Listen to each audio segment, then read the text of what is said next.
السامري فأخرج لهم إجلا جسد له خوار فقالوا هذا إلهكم وإله موسى فنسي أفلا يرون ألا يرجع إليهم قوله ولا يملك لهم ضرا ولا نفعا. صدق الله العظيم. Kemudian Musa kembali kepada kaumnya dengan marah dan bersedih hati. Berkatalah Musa, wahai kaumku, bukankah Rabbmu telah menjanjikan kepadamu satu janji yang baik? Maka apakah telah selama masa yang berlalu itu bagimu, atau kamu mengkehendaki agar kemurkaan dari Rabbmu menimpamu, lalu kamu melanggar perjanjianmu denganku? Mereka berkata, kami sekali-kali tidak melanggar perjanjianmu dengan kemahuan kami sendiri, tapi kami disuruh membawa beban-beban dari perhiasan kaum itu, maka kami telah melemparkannya, dan demikian pula Samiri melemparkannya. Kemudian Samiri mengeluarkan untuk mereka dari lubang itu anak lembu yang bertubuh dan bersuara. Maka mereka telah berkata, inilah Rabbmu dan Rabb Musa, tapi Musa telah lupa. Maka apakah mereka tidak memperhatikan bahawa patung anak lembu itu tidak dapat memberi jawapan kepada permintaan mereka, dan tidak pula memberi kemudaratan, apatah lagi manfaat kepada mereka. Para pendengar yang rahmati dan dikasihi Allah sekalian, kita sudah pun faham mengapa berlaku keadaan seperti ini. Setengah riwayat sebagai contohnya oleh Al-Imam Asy-Syaukani dalam tafsirnya Fathul Qadir mengatakan bahawa Nabi Musa bila bertemu dengan Allah Ta'ala, Allah telah bertanya, mengapa kau tergesa-gesa datang kepadaku dalam keadaan meninggalkan kaummu? Dan mereka sekarang telah pun dipengaruhi oleh seorang penyenayah di kalangan mereka, seorang Dajjal, seorang munafik, iaitu Samiri. Walaupun Allah SWT dengan limpah kurnia tidak memurkailah Nabi Musa, diberikan kitab Taurat, dan antara perkara pertama yang dilihat oleh Nabi Musa pada hari itu, dengan wahyu daripada Allah Subhanahu Wa Taala, dia telah melihat seorang lelaki. Dalam wahyunya yang Allah gambarkan itu, dia melihat seorang ahli syurga. Lalu Nabi Musa telah pun merasa takjub dengan lelaki tersebut. Ini disebut oleh Imam Syaukani ketika bertemu dengan Allah ni. Lalu dia bertanya, ya Allah, ya Tuhanku, siapalah lelaki ni yang hebat masuk syurga ni? Lalu Allah SWT telah menjelaskan kepadanya, sa'ukhbiruka bi thalathin fihi, aku akan khabarkan kepadamu, wahai Musa, 3 sifat yang ada pada dirinya. Kau beritahulah kepada umatmu, kalau mereka mempunyai 3 sifat ini, mereka akan masuk syurga. Apakah dia, ya Allah? Yang pertama, kana la yahsudun nasa ala ma atahumullahu min fadli. Ciri ahli syurga yang kau lihat ini, yang kau merasa takjub, kagum padanya, adalah seorang yang tidak pernah merasa hasad terhadap orang lain, terhadap kurniaan Allah kepadanya. Ini ciri ahli syurga yang pertama, tuan-tuan. Yang kedua, la ya'uq walidayhi, dia tidak derhaka kepada ibu bapanya. Yang ketiga, wala yamshi bin namimah, dia tidak membawa propaganda. Apa propaganda ni, tuan-tuan? Mengadu domba. Kalau 3 sifat ini ada pada umatmu, ada pada seseorang di kalangan umatmu, wahai Musa, dia confirm masuk syurga. Kita ulang balik semua, tuan-tuan. Orang yang tidak pernah dengki pada orang lain. Patutnya kita melihat orang lain berjaya, kita rasa bangga. Kita melihat seorang alim yang telah pun berjaya dalam dakwahnya, disenangi orang, kita merasa bangga. Alhamdulillah, syukur pada seorang alim yang dapat membimbing keluar daripada kesesatan. Dan kita sedengki pula, soal kita seorang je yang memiliki ilmu sanad, orang lain semua tidak ada sanad, tidak layak untuk menyampaikan ilmu. Apakah sedengki begitu, tuan-tuan yang mulia Allah sekalian? Hindari diri kita bersifat dengki, dan dengki ni menjerumuskan kita ke dalam neraka Allah SWT. Ditambah pula dengan takabur. La yadkhulul jannah man kana fi qalbihi mithqalu habatin khardal min kibr. Tak akan masuk syurga orang yang dalam hatinya sebesar zarah perasaan dengki kepada orang lain.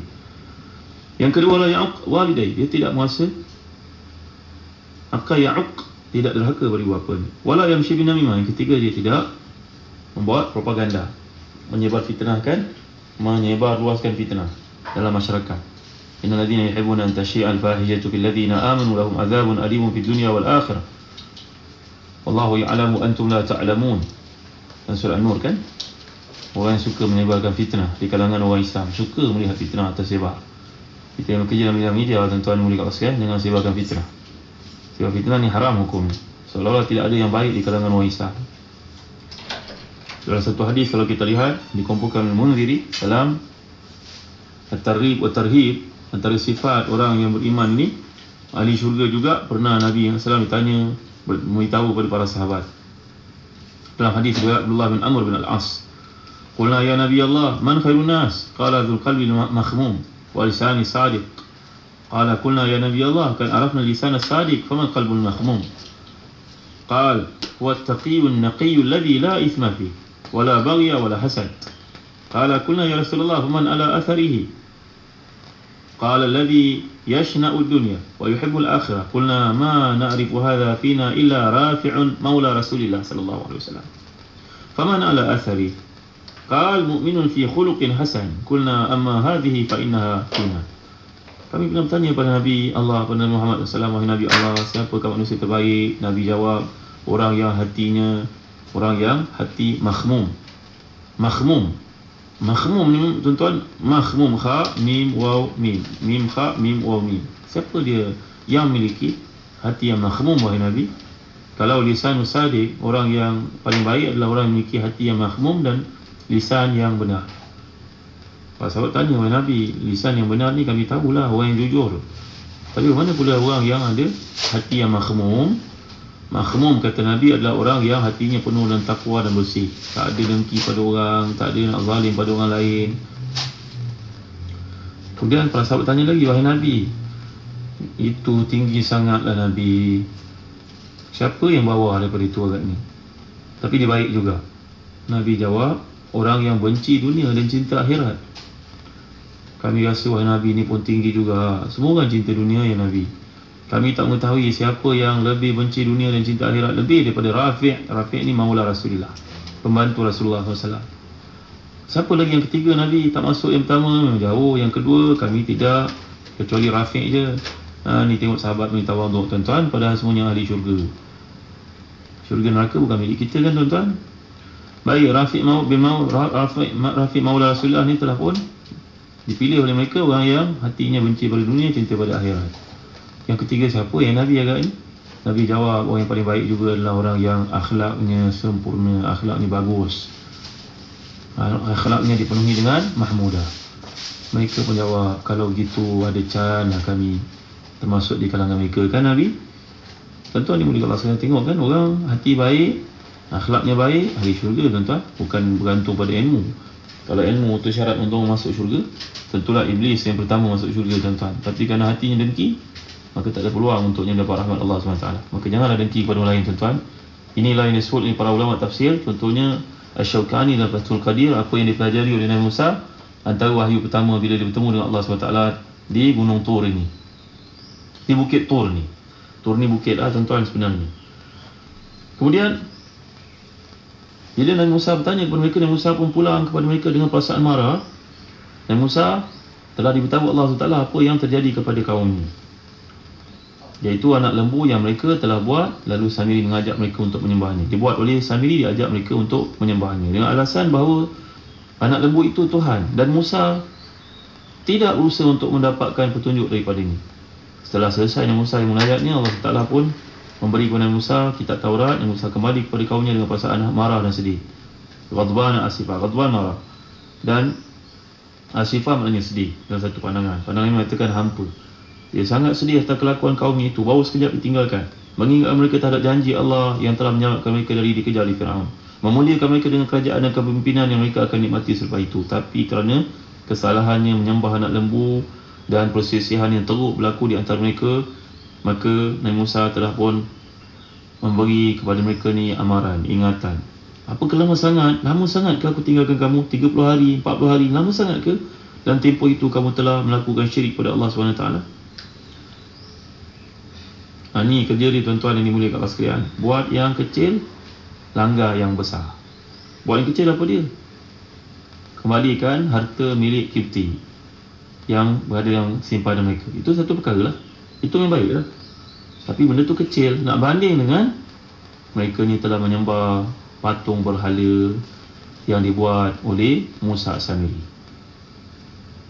Memanglah membakar harta yang bukan milik mereka, itu bukan syariat mereka, memang benda penting. Tapi kecil nak banding dengan melakukan benda lebih besar, iaitu syirik pada Allah Ta'ala dengan menjadikan patung berhala lembu sebagai sembahan.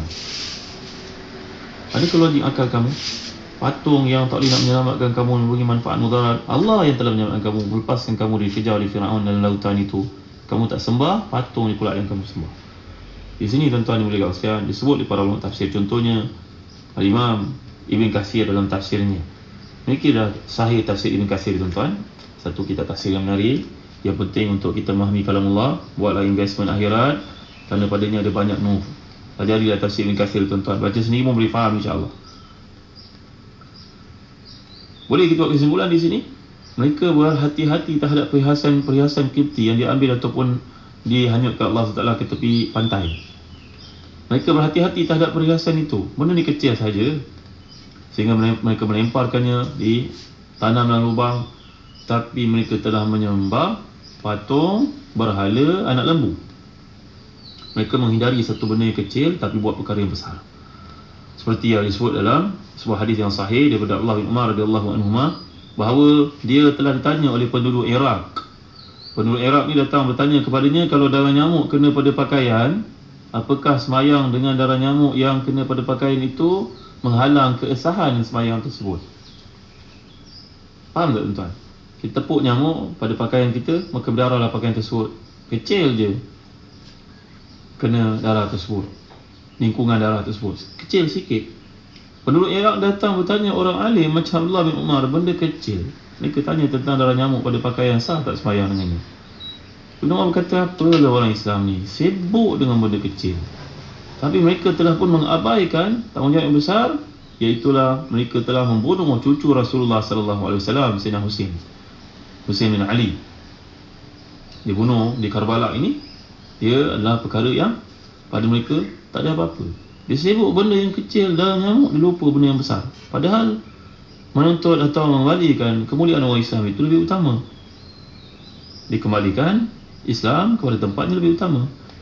Tuan-tuan yang mulia Allah sekalian, benda kecil dia sibuk, benda besar dia lupa. Tanggungjawab untuk menegakkan Islam ini dalam sebuah negara itu dilupakan, tapi benda-benda kecil yang dibalah-balahkan. Umpama mereka yang menceritakan tentang bid'ah.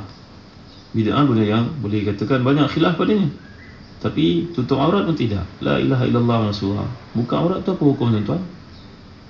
Nak banding cerita tentang tahlil, banding cerita tentang kunut sembahyang subuh, apakah ia bid'ah, tapi anda sendiri sedari sendiri tak pakai tudung. Macam mana pakai pakaian buka aurat?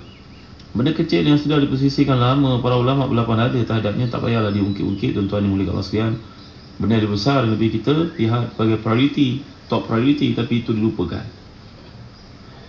Jadi di sini kita dapat perhatikan Nabi Musa kembali dengan perasaan sedih, marah terhadap kejadian yang berlaku. Dia telah membawa kitab Taurat. Setiap orang yang berakal, memiliki hati yang teguh, pasti tahu bahawa mengambil patung lembu menjadi Tuhan ini satu benda yang tidak dapat diterima akal. Sedih Nabi Musa, gelisah dia terhadap apa yang dilakukan oleh kaum. Lalu Nabi Musa telah berkata, bukankah Allah telah menjanjikan untuk kamu satu kebaikan dunia akhirat kalau kamu taat padanya, mengikut apa yang aku suruh? Bukankah dia telah menolong kamu untuk menyelesaikan diri kamu, menyelamatkan kepada musuh, memenangkan kamu, beri kamu banyak kurnia, makan alman wal salwa lagi? Tuan-tuan yang mulia sekalian, apa ta'ala alaikumul ahdu am aradtum ayahilla alaikum ghadabun min rabbikum. Telah lama ke masa ini. Di sudut bahasa Arab, jika kita pelajari, merujuk kepada banyak perkara. Kadang-kadang membawa makna bal, iaitu tetapi. Jadi seolah-olah kat sini Musa berkata, apakah dalam masa perjanjian itu untukmu, tetapi dengan perbuatan kalian ini, kalian mengkehendaki kemurkaan Allah turun menimpa kalian, menimpa kamu semua, kerana kamu melanggar perjanjian denganku. Lalu Bani Israil berkata, terkejut mereka, takut mereka, sedar mereka dari perkara lain itu. Mereka menjawab, kami tidak melanggar perjanjian denganmu wahai Nabi Allah. Semuanya semua berlaku di luar kemampuan kami. Kami telah pun terpedaya oleh Musa As-Samiri ini. Kami telah pun merasa berat terhadap perhiasan yang dibawa oleh kami bersama-sama, iaitu dipanggil sini auzaran min zinatil qaum. Auzar ni merujuk pada bahasa Arab, merujuk wizir. Wizir ni maknanya bebanan.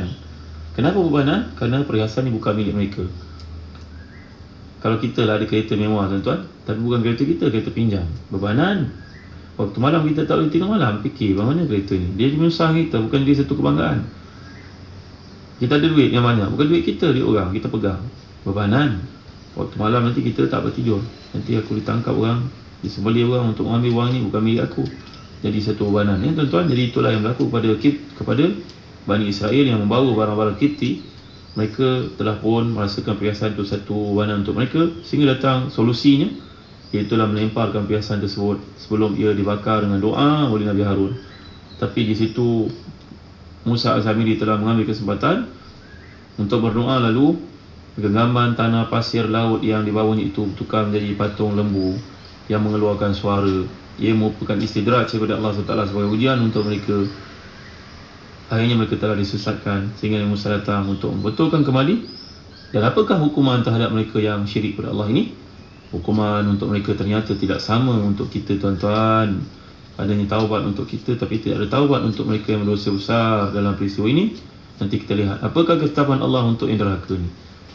Selama 10,000 orang kena melakukan satu upacara membunuh diri sendiri. Kita akan lihat perkara dengan kuliah akan datang. Itu merupakan perintah Allah SWT terhadap yang ingkar dalam sepeninggalan Nabi Musa dalam masa 40 hari itu. Memang patut ujian tersebut dikenakan kepada mereka. Dan kita akan pelajari juga sifat-sifat Yahudi dan propaganda mereka untuk merosakkan dunia ini dalam kuliah akan datang. Allahu a'lam. Wa sallallahu ala sayyidina Muhammad wa ala alihi wa sahbihi wa baraka wasallam. Walhamdulillahi rabbil alamin. Wa barakallahu fikum. Wassalamu alaikum warahmatullahi wabarakatuh.